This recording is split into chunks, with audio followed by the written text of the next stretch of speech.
बातें करते हम खेतों की और उसके रखवाली की, बाग बगीचा फल फूलों और फसलों की हरियाली की। हम बीजों की बातें करते उत्तम जल संसाधन की, हम तकनीकी बातें करते फसलों के उत्पादन की। हर किसान का सपना सच हो जीवन सुखद बनाने को, गाँव-गाँव के हर आंगन का प्यारा सा ये दर्शन। कृषि दर्शन, कृषि दर्शन, कृषि दर्शन, कृषि दर्शन, कृषि दर्शन, कृषि दर्शन, कृषि दर्शन, कृषि दर्शन।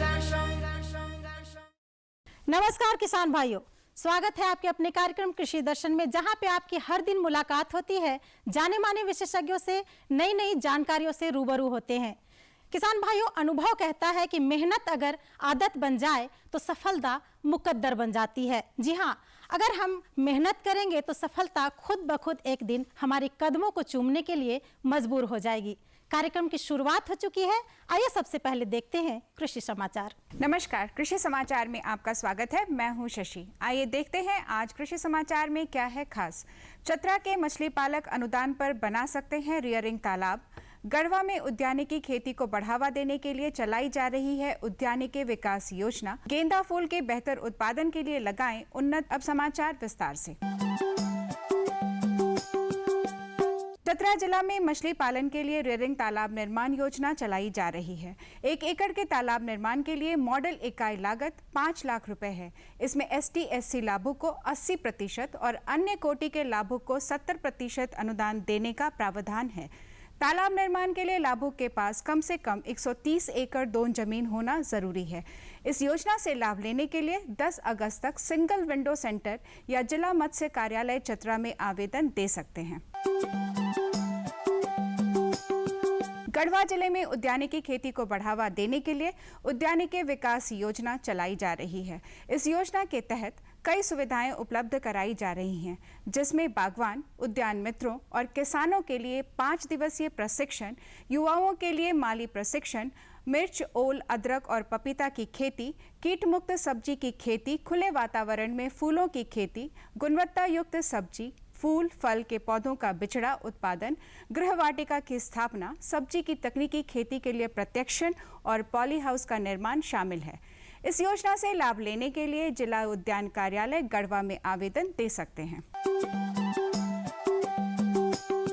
खरीफ दलहनी फसलों में कीट नियंत्रण के लिए नीम निर्मित कीटनाशी या नीम के तेल से बने घोल का छिड़काव करें। इसके अलावे उपला यानी गोईठा के राख का भुरकाव करके भी कीटों की रोकथाम कर सकते हैं। दलहनी फसलों में कीट नियंत्रण के लिए रासायनिक दवा का उपयोग न करके जैविक दवा का व्यवहार करना ही ज्यादा बेहतर है। जैविक उपचार में नीम निर्मित कीटनाशी 2 मिलीलीटर को प्रति लीटर पानी की दर से मिलाकर घोल बनाएं और फसल पर छिड़काव करें। इसके अलावे 5 मिलीलीटर नीम का तेल प्रति लीटर पानी की दर से घोल बनाकर भी छिड़काव कर सकते हैं। कीट नियंत्रण के लिए फसल पर राख का भुरकाव करना भी कारगर होता है। बागवानी फसल गेंदा फूल की खेती के लिए अगस्त महीने में बिचड़ा तैयार करने के लिए बीज बो दें। गेंदा फूल के बेहतर उत्पादन के लिए उन्नत प्रभेद पूसा बसंती, पूसा नारंगी, lemon drop, orange drop, flame या रस्टी रेड लगाएं। गेंदा फूल की बुआई में 1.5 किलोग्राम बीज प्रति हेक्टेयर की दर से लगाएं। अफ्रीकन गेंदा की बुआई में कतारों के बीच 40 सेंटीमीटर और पौधों के बीच 30 सेंटीमीटर की दूरी रखें, जबकि फ्रेंच गेंदा की बुआई में कतारों और पौधों के बीच 20-20 सेंटीमीटर की दूरी रखें। उन्नत प्रभेदों में अफ्रीकन प्रभेद पूसा बसंती, पूसा नारंगी, लेमन ड्रॉप, ऑरेंज ड्रॉप लगाएं, जबकि फ्रेंच प्रभेदों में फ्लेम या रस्टी रेड लगा सकते हैं। इनकी उत्पादन क्षमता औसतन 150 से 200 क्विंटल प्रति हेक्टेयर है। पडलर एक ऐसा कृषि उपकरण है जो खेत में कादो करने के काम करता है। राज्य के जो किसान अभी धान की बुआई नहीं किए हैं, वे पडलर की सहायता से खेत में कादो करके धान का बिचड़ा रोप सकते हैं। पडलर की कार्य क्षमता 1 से 1.5 एकड़ प्रतिदिन है। आज हम जानेंगे बगैर रासायनिक दवाओं के टमाटर फसल में फल मक्खी कीटों की रोकथाम कैसे करें। टमाटर फसल में फल मक्खी लगने का खतरा रहता है। फल मक्खी उड़ने वाले कीट होते हैं जो टमाटर के फलों को नुकसान पहुंचाते हैं। इससे बचाव के लिए किसान टमाटर की बुआई कतारों में करें और टमाटर की हर 16 पंक्ति के बाद एक पंक्ति गेंदा फूल लगाएं। और अब एक नज़र राज्य के 5 प्रमुख शहरों के मौसम के मिजाज पर। आज राज्य के 5 प्रमुख नगरों के अधिकतम और न्यूनतम तापमान कुछ इस प्रकार दर्ज किए गए। रांची का अधिकतम तापमान 28 डिग्री सेल्सियस और न्यूनतम 22 डिग्री सेल्सियस। जमशेदपुर का अधिकतम तापमान 32 डिग्री सेल्सियस और न्यूनतम 27 डिग्री सेल्सियस। मेदिनीनगर का अधिकतम तापमान 33 डिग्री सेल्सियस और न्यूनतम 25 डिग्री सेल्सियस। देवघर का अधिकतम तापमान 32 डिग्री सेल्सियस और न्यूनतम 25 डिग्री सेल्सियस। धनबाद का अधिकतम तापमान 31 डिग्री सेल्सियस और न्यूनतम 26 डिग्री सेल्सियस दर्ज किया गया।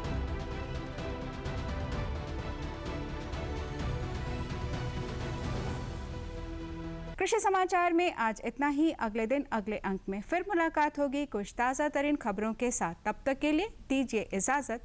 नमस्कार, जोहार। इन तमाम बातों की जानकारी लेने के लिए आइए सीधे हम रुख करते हैं स्टूडियो की ओर। किसान भाइयों नमस्कार।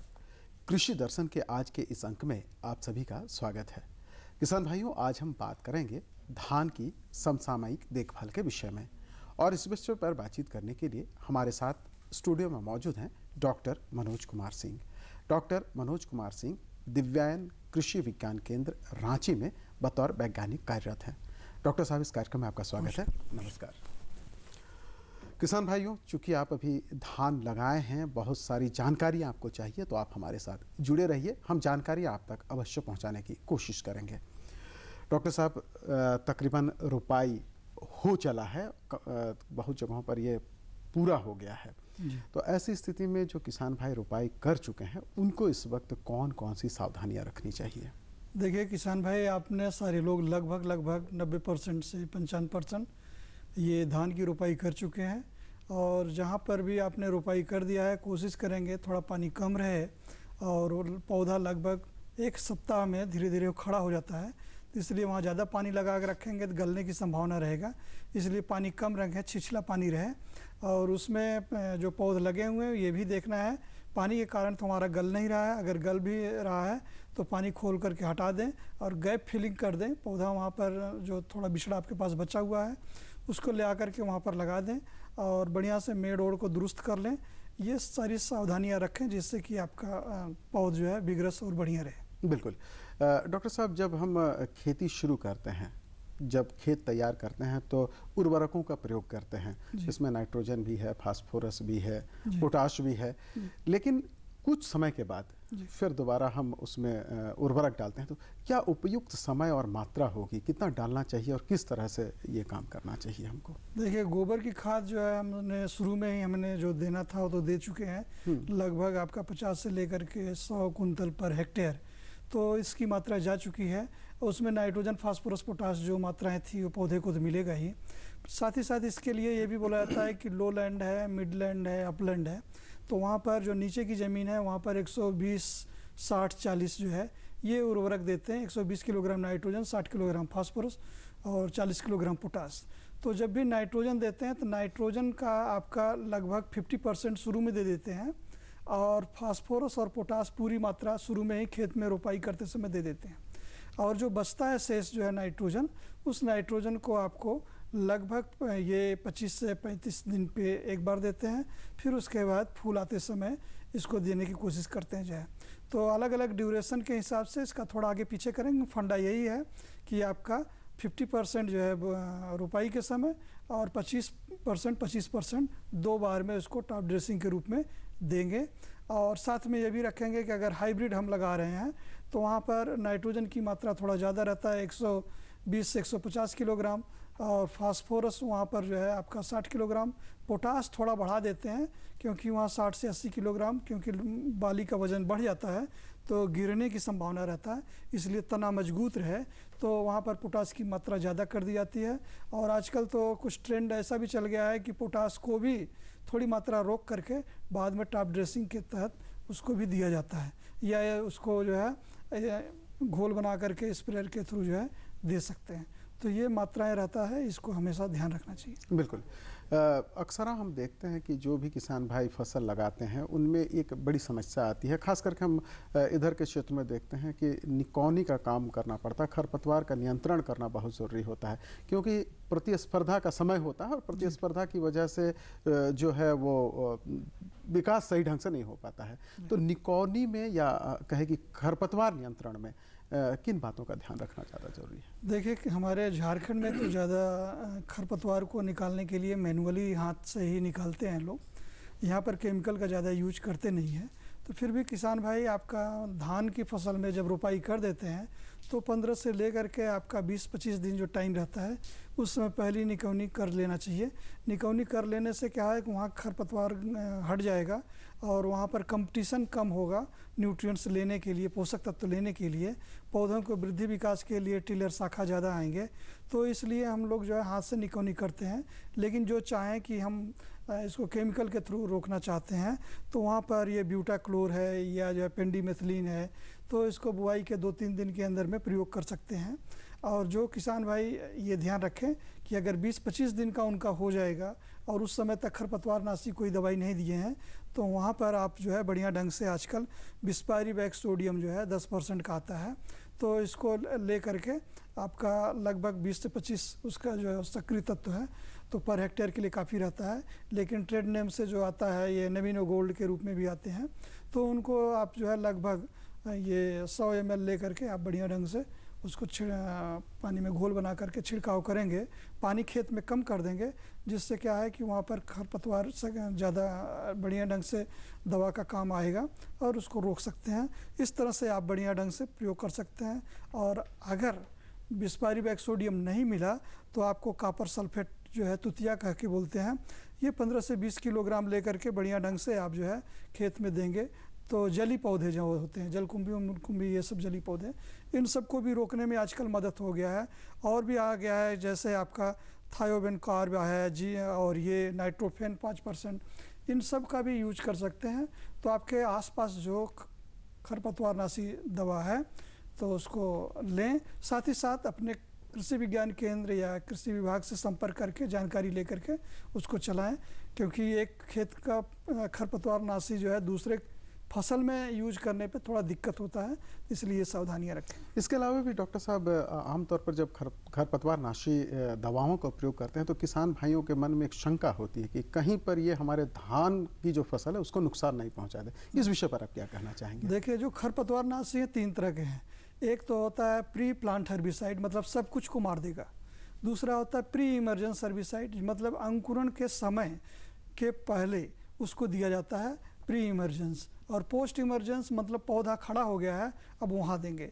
तो जब हमारा सकरी पत्ती वाला है, जैसे धान है, गेहूं है, तो वहाँ पर हमें चौड़ी पत्ती को मारने वाला दवाई चलाते हैं। तो अगर वही चौड़ी पत्ती वाला दवा बचा रह गया, हम आलू में या टमाटर, बैगन, मिर्चा में लगा देंगे तो वहाँ तो हमारा सारा नष्ट हो जाएगा। इसलिए सावधानी रखते हैं कि चौड़ी पत्ती वाली जो है, जो चौड़ी पत्ती वाली फसल है और चौड़ी पत्ती वाली जो है खरपतवार है, तो वहाँ चलाने पर हमारे लिए दिक्कत होगा। वहाँ सकरी पत्ती वाले जो घास होंगे उनको रोकने के लिए आप प्रयोग कर सकते हैं। बिल्कुल। खरपतवारनाशी जो श्री विधि से जो धान लगाते हैं उनके लिए क्या सुझाव है, वो क्या करें? देखिए, श्री विधि लगाने से एक तो खासियत ये होता है कि आपका बीज बचत होता है। दूसरा, वहाँ पर आपको टिलर्स जो शाखा ज़्यादा आता है तो उसका पौधा 10 से 12 दिन में पौध को लगाना होता है, और एक एक जगह एक एक पौध को 2-2 पौध को लगाने की संभावना रहती है, और उसको 10-10 इंच पे लगाया जाता है। तो हाथ में 5 उंगली है, 5 उसके कंपोनेंट है। पहला बीजा कम होगा, दूसरा 10 दिन का पौधा होगा, तीसरा एक एक पौधा लगेगा। वहाँ पर कोनो बीडर चलेगा और वो 5-5 लाइन के बाद एक लाइन छोड़ देते हैं। तो जो कोनो बीडर चलता है तो उससे क्या होता है कि उसमें जो खरपतवार हैं ये उसको तोड़ करके, काट करके मिट्टी में मिला देता है, जिससे सड़ करके खाद बन जाता है। तो उसको एक सीधे इस रास्ते से भी जाएंगे, इस रास्ते से भी जाएंगे, तो उससे क्या होगा, पूरा पौध का जो है चारों तरफ का जो है खरपतवार नष्ट हो जाएगा और मिट्टी ढीली हो जाएगी, मिट्टी में ऑक्सीजन डिजॉल्व हो जाएगा और उसका रूट जो है हॉरिजॉन्टल रूट टूट जाएगा। जब रूट टूट जाएगा तो नया शाखा, नया रूट निकलेगा, तो वह जो है पौधे को खुराक ज़्यादा लेगा बढ़िया ढंग से और वर्टिकल भी रूट जाएगा। जितना वर्टिकल जाएगा नीचे तो उतना लंबी हमारी बाली होगी। तो इसलिए हमारा कोनो वीडर चलाने से फ़ायदा ये भी है कि हमारे रूट तोड़े जाते हैं। तो उसको कम से कम 2 बार चलाना चाहिए, 15 दिन से लेकर के 20 दिन पे एक बार, उसके बाद 35 दिन पे दूसरा बार, तीसरी बार 45 से है, लेकिन उस समय तक पूरा कम्पैक्ट हो जाता है, वहाँ पर चलाने की जगह नहीं मिल पाता है। बिल्कुल।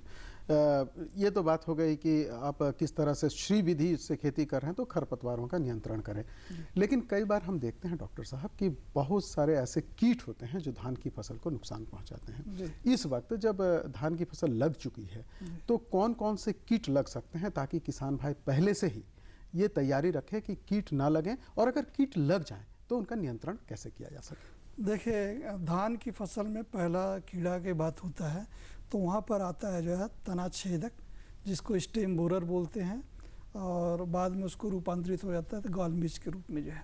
तो जो तना छेदक रहता है वो तितली रहता है, उड़ते हुए आकर के पत्ती पर अंडा देता है और नीचे से छेद कर देता है वो। तो छेद करने से क्या होता है कि बीच का गाभा में वह कीड़ा जो है नष्ट कर देता है। साइड साइड पत्ती हरा रहता है और बीच जो है पूरा लाल हो जाता है। तो देखने से दूर से यही संभावना होता है कि कोई समझता है कि तो चूहा काट दिया, दीमक काट दिया, तो उसके पास जा कर के देखेंगे, बीच गाभे को उठाएंगे तो खस से निकल आएगा, तो पता लगा कि ये जो है तना छेदक लगा है। तो तना छेदक को रोकने के लिए आप अलग अलग माध्यम है, जैसे है फेरोमोन ट्रैप लगाते हैं, ट्राइको ग्रामा लगाते हैं। एक फेरोमोन ट्रैप जो लगभग 10 ट्रैप लगाते हैं 1 हेक्टेयर के लिए। ट्राइकोग्रामा जो है यह कीट के अंडे का एक कार्ड रहता है, लगभग आपका 1 लाख जो है अंडे जो है 1 हेक्टेयर के लिए सफिशिएंट रहते हैं। इसको छोटे छोटे टुकड़े में काट करके पत्ती के नीचे स्टेपल मार देते हैं, तो उसमें से कीड़ा निकल करके वो जब आता है स्टेम बोरर वाला तो उसमें हैच कर देते हैं, उससे नष्ट कर देते हैं उसके अंडे को। तो यह पूरी तरह से हमारा सुरक्षित हो जाता है।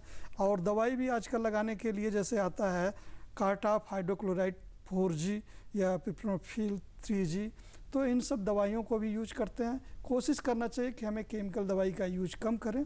उसके लिए दूसरे माध्यम है, उनको करंज की खली, नीम की खली या 10 पर्णी, 10 तरह के पत्ते जो जानवर नहीं खाते हैं, उसको ले आकर के घोल बना 10 दिन तक सड़ा दीजिए। 1 भाग ये रहेगा और आपका 4 भाग जानवर का मूत्र रहेगा। 10 दिन सड़ गया, छान करके 1 भाग ये घोल ले लेना और 10 भाग पानी मिला के छिड़काव करेंगे, तो वहाँ पर आपका ये कीड़े नष्ट हो जाएंगे, ख़त्म हो जाएंगे, नहीं आएंगे। और या उसमें अगर उसको और एक्टिव करना है तो उसमें तंबाकू का पाउडर भी डाल देंगे, फिर छान करके उसको छिड़काव करेंगे तो ऑटोमेटिक आपका रुक जाता है। तो ये पहला तो हो गया आपका तना छेदक कीड़ा। दूसरा हिप्सा आता है, ये हिप्सा आएगा। तीसरा आता है BHP WBHP, brown plant hopper और वाइट प्लांट हापर। ये हापर जो कीड़ा होता है ना, पूरा उसका पैच में जैसे लगेगा कि वो पूरा जल गया है, तो कई कीड़े उसके रस को पूरी तरह से चूस लेते हैं जो है। और लास्ट में आता है गंधी बग। गंधी बग क्या होता है कि जिस समय दूध आने का टाइम होता है वो रस चूस लेता है, तो पूरी तरह से हमारा फसल कमज़ोर हो जाता है। तो जो हिप्सा है यह पत्तियों को खुरुच खुरुच करके खाता है, उसका जो क्लोरोफिल को खुरुच खुरुच करके खाता है। इसके लिए रोकने के लिए क्लोरोपाइरिफास जो दवा होता है 20 EC का, तो इसको प्रयास करते हैं कि लगभग 1.5 लीटर पर हेक्टेयर की दर से इसको छिड़काव मारेंगे तो ऑटोमेटिक रुक जाएगा ये हिप्सा जो है। दूसरा ये BPH ब्राउन प्लांट हापर, वो जो रस चूसता है, तो इस कीड़े को रोकने के लिए आपको इमिडाक्लोरोपिड जो लगभग 17.8 SL का है और यह 125 ml पर हेक्टेयर की दर से इसको उपयोग करेंगे तो वहाँ पर ये कीड़ा को जो है पूरी तरह से कंट्रोल किया जा सकता है, छिड़काव मारेंगे। और जो गंधी बग आता है तो वहाँ तो कोई घोल वाली दवाई नहीं चलेगा, उसके लिए मैलाथियान पाउडर जो डस्टर मशीन चलाने वाला है। पिछले साल कई जगहों पर लोगों को शिकायतें आई थी, तो ये 5% का धूल है मैलाथियान या क्यूनाल्फास, ये लगभग आपका जो 1.5% जो है 25 किलोग्राम धूल लेकर के, मतलब 10 किलो पर एकड़ लेकर के इसको सुबह सुबह के समय जिस समय ओस पड़ा रहता है, इसको चलाने से तो क्या होता है कि वहाँ कीड़ा पूरी तरह से नष्ट हो जाएगा, रुक जाएगा। तो ये 4-5 जो कीड़े हैं, पहला हो गया तना छेदक, दूसरा हो गया हिप्सा, तीसरा हुआ ये भूरा मधुआ, ये इसको बोलते हैं WBPH, और ये गंधी बग। इनसे रोकने से हमारा फसल अच्छी हो सकती है। बिल्कुल, ये तो कीड़ों के बारे में आपने बहुत विस्तृत जानकारी दी। इसके अलावा कई तरह के रोग भी लगते हैं धान की फसल में। रोग कौन कौन से लग सकते हैं, इससे बचाव हम कैसे कर सकते हैं? धान में प्रमुख रोग लगता है आपका भूरी चित्ती रोग, या झुलसा ब्लास्ट बोलते हैं, या जो है फॉल्स स्मट आ जाता है, या जो है उसमें BLB लग जाता है। तो जैसे ये भूरी चित्ती वाला रोग, उसके पत्ती पर भूरे भूरे चित्ती धब्बे पड़ जाते हैं, तो वहाँ पर ये आपको जो है कार्बेंडाजिम जो है आप लेकर के उसको छिड़काव करना चाहिए, और कोशिश करना चाहिए कि हमारा जो बीज था उसको बीज उपचार उसी के साथ करके चलें जो है। और ये दूसरा जो है आपको ब्लास्ट लग जाता है, वहाँ पर हम लोगों को ब्लास्ट लगने से बीम बाज़ार में आता है, उसको भी यूज करके हम बढ़िया ढंग से रोक सकते हैं। और साथ साथ जो BLB लगता है, BLB मतलब पत्ती के कोने के ऊपर से जलते हुए नीचे की तरफ आता है। तो जहाँ किसान लोग सोचते हैं कि कीड़ा लगा है, ये लगा है, उसके लिए बहुत सस्ती दवा है, आपको जो है बाज़ार में मिलता है क्रोसिन। उस क्रोसिन में स्ट्रेप्टोसाइक्लिन, टेट्रासाइक्लिन मिला हुआ है। तो यह लगभग 6 ग्राम का पाउच आता है, लगभग 30 रुपये के आसपास। तो इस 6 ग्राम के पाउच को 1 ग्राम को 5 लीटर, मतलब 6 30 लीटर पानी में इसको घोलना है। मतलब 2 टंकी में 1 पाउच, 1 टंकी 15 लीटर के लगभग रहता है। तो उसको मिला देंगे और उसके बाद उसको छिड़काव मारेंगे, तो ऊपर से जो जलता हुआ कोना ऊपर से जलते हुए आता है, तो वह हमारे पूरी तरह से रुक जाता है। तो इसको बहुत सावधानी रखना है और बहुत खर्चा भी नहीं लगाना है। ये दिमाग में रखना है कि हमें ये BLB हो सकता आ जाए, तो हड़बड़ाना नहीं है। उसके लिए क्रोसिन बाज़ार से मिल जाएगा पाउच, उसको लेकर चला सकते हैं। बिल्कुल, कीड़ों की बात हो गई, खरपतवार की बात हो गई, रोग की बात हो गई, लेकिन अक्सर हम देखते हैं कि जितना भी हम प्रयोग करते हैं उसमें हम दवाओं की अनुशंसा करते हैं, ये दवा दीजिए, वो दवा दीजिए। क्या ऐसा हम कुछ नहीं कर सकते हैं ताकि दवाओं का कम से कम प्रयोग हो, हमारे स्वास्थ्य के लिए अच्छा हो और पौधा भी स्वस्थ रहे? ऐसा कुछ उपाय जो जैविक विधि से हो सकता है? देखिए, पूरे हिंदुस्तान में अभी लगभग हमारा 2% एरिया जैविक विधि से खेती हो रहा है। तो ये जो जैविक विधि से खेती हो रहा है, तब धीरे धीरे इसके रास्ते पे हमें बढ़ना है, यही हमारे लिए रास्ता है। क्योंकि ये कीटनाशक और ये फफूंदनाशक से हमारे किडनी पर इफेक्ट पड़ता है, हमारा स्वास्थ्य खराब होता है, यहाँ तक कि जानवरों का भी नुकसान रहता है, उसका पुआल खाते हैं। तो हम ये दिमाग में अगर बांध लें कि हमें 1 डेसिमल में 1 कुंतल गोबर की सड़ी खाद देंगे, तो वहाँ कोई खाद देने की ज़रूरत नहीं है। वहाँ पर हम जो है अगर अजोला दे देते हैं या हरी खाद सनई ढैंचा का यूज कर लेते हैं, तो हमें वो भी जो पर डेसिमल 1 कुंटल बोल रहे हैं, वो भी देने की ज़रूरत नहीं है। और वहाँ पर जो है धान के लिए एस्टोबैक्टर या और PSB लगा करके चल करके अपना काम निपटा सकते हैं। और जहाँ तक उसमें रोग बीमारी की व्याधियों की बात है, तो ये दिमाग में बांध लें कि हमारे पास हल्दी ज़रूर रहना चाहिए। हल्दी से हम रोग को रोकेंगे। हल्दी 1 लीटर में 5 ग्राम, और जितना मीठा के दुकान पे छेना फाड़ा जाता है, तो उसका जो पानी है वो जर्किन में छान करके रख लें, तो वह जो है 1 मग्गा ले लेंगे, तो 10 मग्गा पानी मिलाएंगे और 1 लीटर में 5 ग्राम। तो आप इसी तरह से आप फंगस वाली जो प्रॉब्लम है, बीमारियां हैं, उसको रोक सकते हैं, जो फफूंद के द्वारा प्रॉब्लम आते हैं जो है। और अगर उसमें BLB आ गया, तो यही घोल आपका छेना पानी और हल्दी पाउडर, साथ में आप उसमें मिलाएंगे हींग। हींग जो है खाने वाला हींग 10,000, 15,000, 8,000 रुपया किलो बिकता है, लेकिन खेती वाला हींग वह जो है 700 से 800 रुपया किलो बिकता है। तो जो हींग बनाते समय जो उसके मटेरियल वेस्टेज रहते हैं, उसको खेती में यूज कर लिया जाता है। तो इसको 1 ग्राम हींग मिला करके चलेंगे, तो वहाँ पर आपको ये बैक्टीरियल का प्रॉब्लम को भी आसानी से रोका जा सकता है। और कीड़ों को रोकने के लिए सीधा फंडा है कि आपके आसपास जो जानवर नहीं खाते हैं, थेथर, धतूरा, अकवन, ये सब है, उसको ले आइए समान मात्रा में, काट करके 4 गुना उसमें जानवर का मूत्र को मिला दीजिए, 10 दिन सड़ जाएगा, छान करके जर्किन भर के रख लीजिए और उसी को चलाना है। और उससे आपका कोई कीड़ा जल्दी नहीं आएगा, लेकिन शुरुआत से चालू कर देना है। उसके जो छने हुए बचे होते हैं उसको स्टेम बोरर लगता है तो वहाँ फेंक दीजिए और आराम से रोका जा सकता है। या नीम की खली या करंज की खली वहाँ छिड़काव करेंगे, नीम का तेल, करंज का तेल, ये तमाम तरह से उसको रोका जा सकता है कीड़ों को जो है इस तरह से। बिल्कुल। हमारे जो किसान भाई हैं अक्सर ये मतलब अब अभ्यस्त हो गए हैं कि दवाओं का हम प्रयोग कर रहे हैं, लेकिन अगर जैविक ये प्रयोग करें तो ये हमारे लिए लाभकारी हो सकता है। कितना कारगर हो सकता है ये? देखिए, हमको भी विश्वास नहीं होता था कि ये सब जो बोला जाता है सही है गलत है, लेकिन हमने 5 साल तक धीरे धीरे जब किया तो हमारे कैंपस में यूरिया, डीएपी, एमओपी सारा दिया जाता था और सारी दवाइयाँ देते थे। एक को कीड़ा रोकते थे तो फिर बीमारी आता था, बीमारी रोकते थे कीड़ा आता था, कीड़ा एक रोकते थे दूसरा आता था, यही करते करते कट्टा एक टाइम आ जाता था। लाभान अगर देखते थे तो सब तो जितना मिलना था वो तो चला गया जाए। लेकिन हम लोगों ने तय किया कि इस कैंपस में जो आपका जिले का कृषि विज्ञान केंद्र है मोराबादी में, इस कैंपस में एक दाना भी कोई केमिकल हम यूज नहीं करेंगे। तभी हमारा 5 साल के ऊपर हो गया तो हमारे कैंपस में कोई भी हम केमिकल फर्टिलाइजर नहीं देते हैं, कोई भी केमिकल इंसेक्टिसाइड, फंगिसाइड नहीं देते हैं। और फसल तो अच्छी हो रही है? फसल अच्छी नहीं, बहुत अच्छी, लगभग 72 से 78 कुंटल पर हेक्टेयर तक यील्ड जा रहा है जी। तो किसान भाइयों, आप धान की अगर खेती कर रहे हैं तो जैविक विधि से भी आपको लाभ हो सकता है, बशर्ते आप शुरुआती दौर से ही इस पर काम करना शुरू कर दें। डॉक्टर साहब, आप हमारे कार्यक्रम में आए, इसके लिए आपका बहुत बहुत धन्यवाद। और किसान भाइयों, आपसे भी चाहेंगे इजाज़त। नमस्कार। नमस्कार।